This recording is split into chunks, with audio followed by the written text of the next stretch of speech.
Socrates' trial. You know, he was tried by the Athenians for corrupting, for failing to worship the correct gods and corrupting the youth of Athens by like teaching them stuff and asking them questions, you know, which is a great way to corrupt people. And so he knew the trial was coming. And Athens wasn't a very big place. It only had about 25,000 people. Everybody knew everybody. Everybody knew who the powerful guys were. And everybody, including Socrates, knew that the trial was a warning to like get out of town, right? So we're going to put you on trial in 6 months. And the potential penalty is death. Got that? It's like... So Socrates had a chat with his compatriots, and they were contemplating fair means and foul to set up a defense for him so that he could, or to leave, so that he could not be tried and put to death. And he decided that he wasn't going to do that. And he also decided that he wasn't going to even think about his defense. And he said why, and this is quite an interesting thing. He said why. He told one of his friends that he had this voice in his head, a daemon, a spirit, something like that, that he always listened to, and that was one of the reasons he was different from other people, because he always listened to this thing. It didn't tell him what to do, but it told him what not to do. It always told him what not to do. And if it told him not to do something, then he didn't do it. If he was speaking and the little voice came up and said, no, then he shut up and he tried to say something else. And he was very emphatic about this. And he said that when he tried to plan to evade the trial, or even to mount his own defense, the voice came up and said, no, don't bother with it. And he thought, well, what the hell do you mean by that? Like, there's a trial coming and I'm going to be put to death. And well, he eventually concluded that he was an old guy. You know, the next 10 years, he was in his 70s, perhaps. The next 10 years weren't going to be that great for him.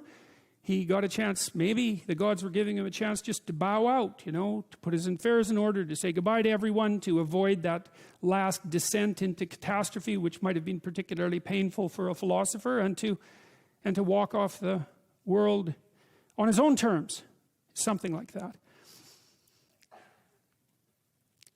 The point I'm making with that is that Socrates attended to this internal voice that at least told him what not to do, and then he didn't do it. And of course, Socrates was a very remarkable man, and we still hear about him today, and we know that he existed and all of those things. And so, back to the walking with God idea. You know, as you elevate your aim, you create a judge at the same time, right? Because the new ideal, which is an ideal you, even if it's just an ideal position that you might occupy, even if it's still conceptualized in that concrete way, that becomes a judge because it's above you, right? And then you're terrified of it, maybe. That's why you might be afraid when you go start a new job, right? Because this thing is above you and you're terrified of it, and it judges you. And that's useful because the judge that you're creating by formulating the ideal tells you what's useless about yourself, and then you can dispense with it. And you want to keep doing that, and then every time you make a judge that's more elevated, then there's more useless you that has to be dispensed with. And then if you create an ultimate judge, which is what the archetypal imagination of humankind has done, say, with the figure of Christ, because if Christ is nothing else, he is at least the archetypal perfect man and therefore the judge. You have a judge that says, get rid of everything about yourself that isn't perfect. And of course, that's also what God tells Abraham, right? He says to be perfect, to pick an ideal that's high enough, and you can do this. The thing that's interesting about this, I think, is you can do it more or less on your own terms. You have to have some collaboration from other people, but you don't have to pick an external ideal. You can pick an ideal that fulfills the role of ideal for you. You can say, okay, well, if things could be set up for me the way I need them to be, and if I could be who I needed to be, what would that look like? And you can figure that out for yourself, and then instantly you have a judge. And I also think that's part of the reason people don't do it, right? Why don't people look up and move ahead? And the answer is, well, you know, you start formulating an ideal, you formulate a judge, it's pretty easy to feel intimidated in the face of your own ideal. That's what happens to Cain versus Abel, for example. Then it's really easy to destroy the ideal instead of to try to pursue it, because then you get rid of the judge.